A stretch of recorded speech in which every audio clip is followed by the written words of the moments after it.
Ready ka na bang matakam sa lapas batchoy? Idadamay ko na nga kayo sa painggit ni Micah sa akin sa batchoy. Comment mo nga, ilang taon ka na ba na hindi nakakaon ng batchoy? At ang puto, hay!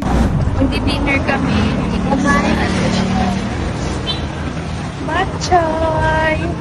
Dito nga sila pumunta daw sa Alicia's. Comment nga below. Hindi ko kasi alam kung saan sila neto. At baka meron dito taga Alicia's. Nakita si Micah nung kumain sila doon. Comment nga. Malay mo may follower. Ako taga Alicia's, diba? Tapos pumunta ako dyan, ha? Please lang. Charis. Kung usapang hidlaw sa batchoy, naku ako siguro mga 2 taon na akong hindi nakakain talaga ng original galing uli-ulo talaga. At paborito ko talaga itong puto sa gata. Ay, nainggit-inggit na naman talaga ako. Natakam-takam ako. Dalak-dalak pa. Nakita niyo yung in-order ni Micah. Yan nga yung original pansit ng Lapas Batchoy. Diba? Ganyan talaga yung yellow na parang basta pansit siya.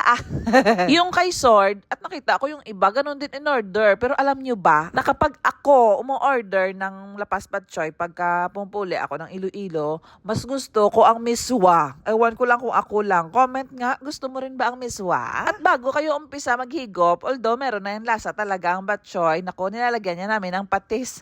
Pero as an Ilonggo, ha, alalahanin nyo, ang patis ay toyo. Wow, ang mga kabataan ko, grabe, kumaon ng batchoy. Sabagay, hindi na naman batchoy, grabe sila kumaon.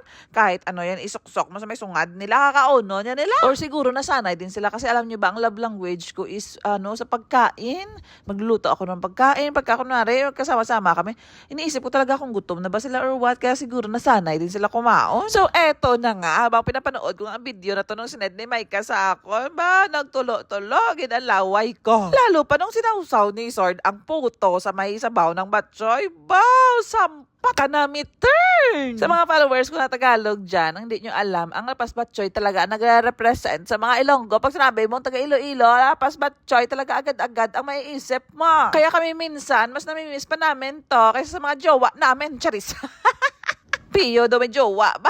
Feeling lang. Ang pagkaon talaga ng Lapas Batchoy, isa yan sa mga bucket list ni Micah. Itong bakasyon niya, ayan, natupad na niya. Oh. Congratulations. Ikaw na nakakaon ng batchoy dyan. So, yun na nga. Baka nyo na naman ang next adventure ni Micah sa kanyang bakasyon sa Iloilo. Until next time, much love and God bless. Tinonto. Ito. Bye!